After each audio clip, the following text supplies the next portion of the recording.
This is Mary Ann Hughes with Divorce for Special Needs Children, and I'm honored to bring you one of our partners, Bret Hortin, who's going to share about what he does and how he helps families who have a child with special needs. So, welcome, Bret. Thanks for joining us today. Thank you. I'm glad to be here. Hey, so tell us a little bit about yourself and what brought you to doing this kind of work. Well, again, I'm Bret Horton, and I live in Sandy, Utah, which is a suburb of Salt Lake City. A beautiful place. Um, can get cold in the winter, but we hang in there. Um, and I specialize in helping families with special needs navigate divorce with clarity, compassion, and long-term stability.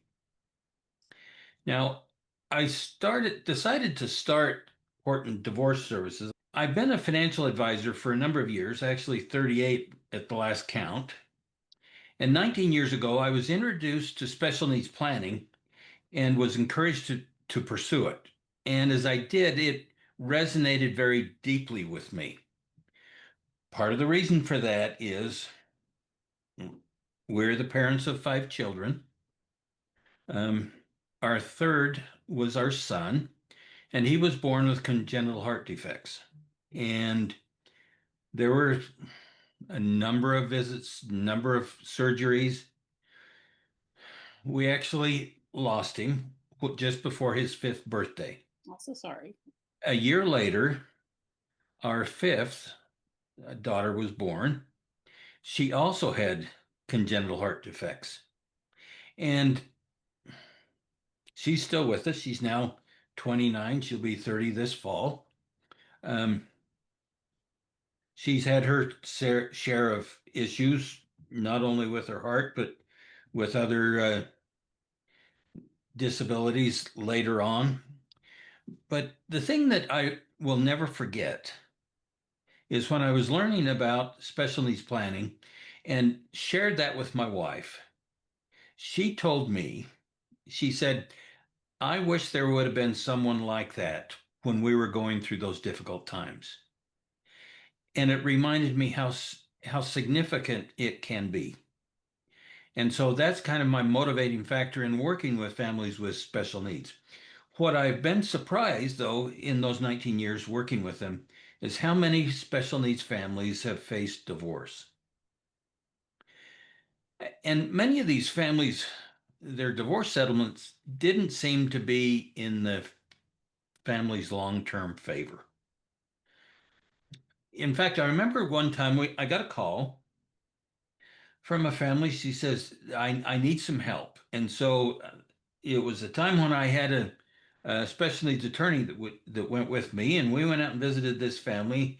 And her concern was that her husband had been delinquent in his child support payments, but he decided he was going to get them all caught up.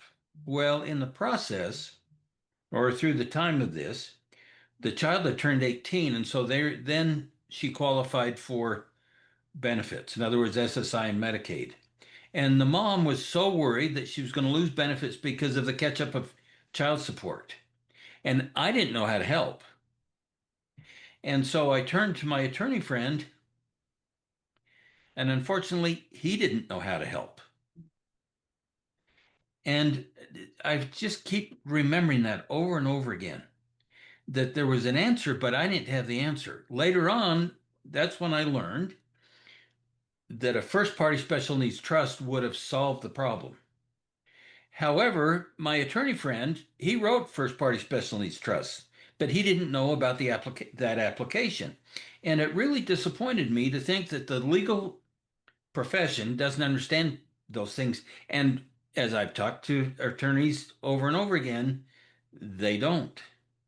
And too often, what I found is they just set child support to end at age 18. Okay, yes, that's the standard, but is that really what needs to happen?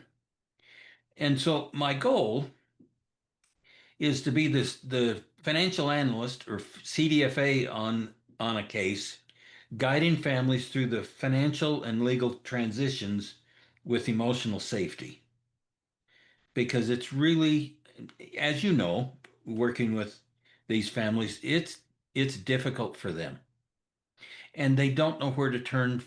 They don't know where to turn for help and they don't know where to turn for the accurate help. Right. I appreciate your dedication to this field. It is a hard process, and you sound like you've been through a lot, and families go through a lot of stress and turmoil trying to figure out what to do and plan for next steps. So, do you find that you work with mainly one parent or both as they're trying to plan for the future? It really depends on how they want to deal with it. Um, in many cases, what I find is part of the problem with the family is mom understands the disability differently than the husband does, the dad does. And so he thinks, oh, they're just going to be fine. It's just going to be fine. Well, she knows because she dealt with it more directly that it's not going to be fine. And sometimes because of that conflict, he decides, goodbye, I'm gone. And so he thinks that the divorce is going to take away his problems. He can just put that behind him and move on. And so many times I'm working just with the mom, but it doesn't have to be that way and it shouldn't be that way, but sometimes it is that way. Sure, that's hard. So, in the case where it is the mom trying to advocate for the child, what kind of things do you recommend or suggest, or how do you support them in that process? Well, I take them through a definite process. So you think of it, first part of his intake. I need to understand the situation. I need to understand the disability. I need to understand what she's dealing with. I also need to understand what the finances are all about and what the needs are all about. And based on that, then I can do some planning with them. Here's what we need to look for. This is what we need to ask for. This is what we need to advocate for. And it's important that we take into account many different things because when we're dealing with these challenges that especially family have, there's some that most families never ever dream about. For instance, the first one you have to deal with is okay, what about the guardianship issues? So if the child is such that they need to have a guardian, who is it that is the guardian? And if they're having joint custody, so for instance, who then is going to make the decisions about the education part of it? Now, is it going to be mom? Or is it dad? Is it going to be both? Is it that's something that has to be decided? The other thing we have to do is we have to take into account to make sure that we protect the benefits, the government benefits that they so richly deserve, but sometimes can be done away with. For instance, many people don't realize that if a child is on benefits, for instance, SSI and Medicaid, that is based on their earnings and their assets. Many people don't understand that child support is considered income to the child, not to the parent, but to the child. And so you say, well, where are they going to have income? Well, from child support. So they could lose their benefits if we don't handle it directly and correctly. One of the things we can do there is if we have what's known as a first party special needs trust, also known as a self settled trust or, a D4A trust, call it all whatever you want to. If the child support is irrevocably assigned to the trust and then paid out for benefits for the child, then it doesn't count against the benefits. But if not, it will. Okay. Key thing there. Does that apply if the child is a minor under 18 as well as they're an adult disabled child over 18? Yeah, if they're on benefits, yes. Yes. Mhm. So the other question you have to deal with is how long should that support last?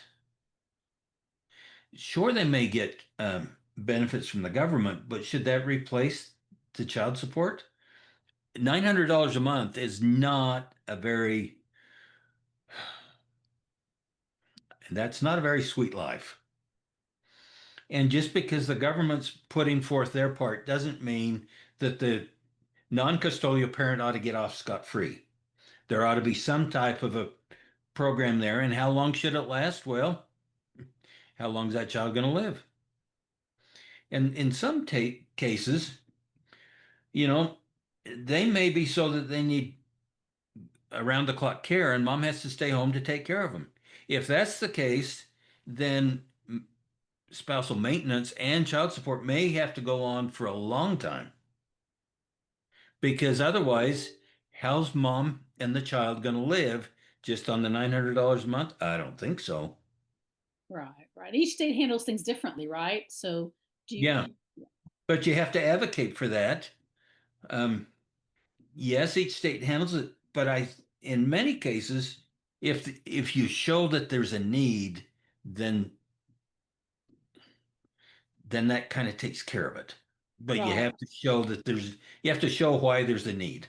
right. And how do you help people determine the need and the life care costs of that child? Do you help in that process as well? Oh, I do. Yes. So again, what does it cost? What does it cost to provide the care that you're giving them today? Then, okay, what should we forecast into the future? And that goes into a lot of things. Is the child going to live at home all the time? Or are we looking for a group home? What are the state benefits that might be available? There's a lot of things that go into that. And the other challenge is how complex the emotional part of it is. If you think about it, okay, so if you remember, I assume, Marianne, that you have children. I do. Mhm. Okay, so think about when when you had a newborn. The first thing you thought about in the morning was caring for that child, right? And the last thing you thought about at night was caring for that child, right? It probably wasn't your spouse. It was this little baby, right? Right. The one crying at night, waking us up. Exactly. That's right. Okay. And every moment you're worried about that little child. Right.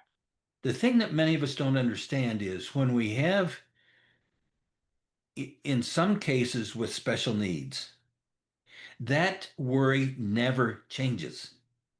That still has to be your number one thought in the morning and your last thought at night. And think of all the challenges that brings in for the rest of the family and between the husband and wife.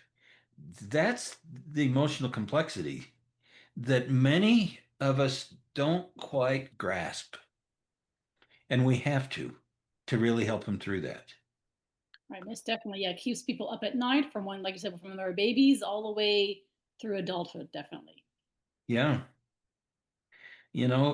Because I remember dealing a number of different times with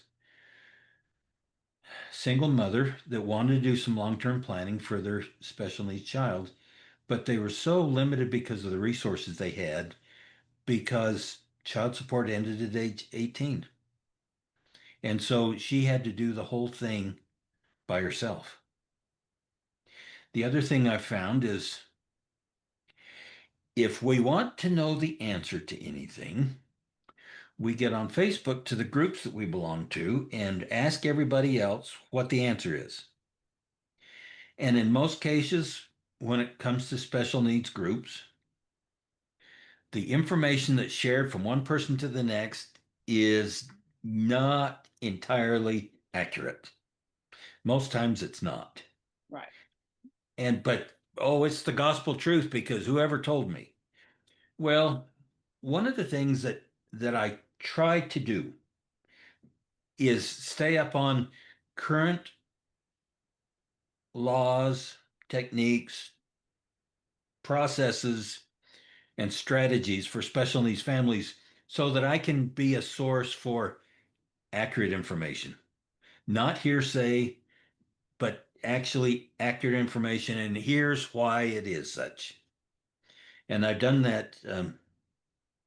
Well, it's been 19 years now, and I end up, oh, this bookcase behind me has all sorts of uh, folders from the meetings I've gone to and the places I've gone and meeting, the symposiums to make sure that I have the accurate information for them.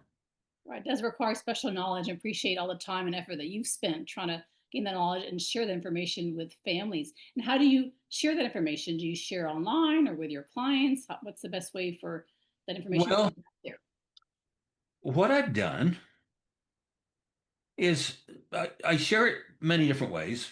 Um, what I what I enjoy the most is when I get the opportunity to connect with someone, say virtually like we are today, and I can actually talk to them and ask them their concerns and how I can help, and we go through that kind of thing. I've also put together a resource hub. And what is the reason I built the resource hub is to support my divorce work and ensure families have access to clear, correct, and emotional safe materials. And I have guided notes, visual explainers, some planning uh, frameworks that help them through that. And this is some of the things that you need to take into account in your divorce, especially with special needs. So I try to continually add information into there so that that becomes a really a value to people. Great. So is that for anyone to use or for your clients? How does that work? Well, it's for I primarily did it for my clients. However, I've also created a version for attorneys, therapists, and other financial analysts because I realize that um, not every person in this world wants to work with me, but they need the information that I can provide. And so I have a version specifically for those three groups. So attorneys, therapists, and other CDFAs, as well as for other families. Because again,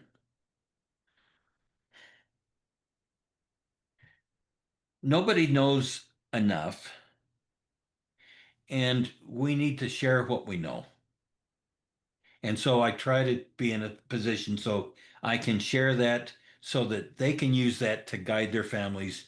The one thing I want to do is I might want to make the world a better place for those, unfortunately, they have to go through divorce and that have special needs so that they can come out the end feeling they're in a better place than they were before because of some of the information that they may or may not have got from me directly, or maybe it was just indirectly. Right. Yes, definitely. The services you provide and the information is so valuable. So you support families across the country virtually. Yes, I do. I do. Wonderful. And so, how would somebody find you or reach out to you? Well, there's a number of different ways they can do that. I have a website. Um, I have a website. I have a way for them to get on my calendar so they can schedule an appointment directly with me and we can get set up on a Zoom call. They can send me an email. In any of those ways, we can do it. Um, Probably the simplest way is through my website because there's a link right there on the homepage that says schedule a consultation, and that'll take him to the calendar and through that whole process. Okay. What is the And my website link? website is hortondivorce.com. Now, the challenge is you have to make sure that you get the Horton spelled right, or it's not going to work. Okay. So So spell it for us, please. it's Hortin divorce.com. Okay. Wonderful. So www.hortondivorce.com. Yes, that'll bring him there, and then they'll be able to schedule a time, and we can visit together and see how we can help. Wonderful. So your first initial meeting, is that a complimentary consultation or do you charge for that? No, I do not charge for it. Uh, the thing about it is Until I talk with someone, I won't know how much I can help them. So if I can help them, then we'll see where we go from there. Okay, great. And then you'll talk about how the ways that you might be able to support them through their process. Yes. See, and my vision is to be the financial analyst for special needs divorce cases with compassion, knowledge, and tools that really uplift families in their most vulnerable situations. And I don't know of a time that they're more vulnerable than that. So if you're a family navigating divorce with special needs or a professional who wants to support them better, I'd love to connect. Well, wonderful. You're a wonderful resource. We're so grateful to have you as part of our Divorce with Special Needs Children resource. Thank you so much for all the work you do. And sounds like you make a huge difference in people and supporting them as they go through this difficult time. Thank you, Marianne. Thank you.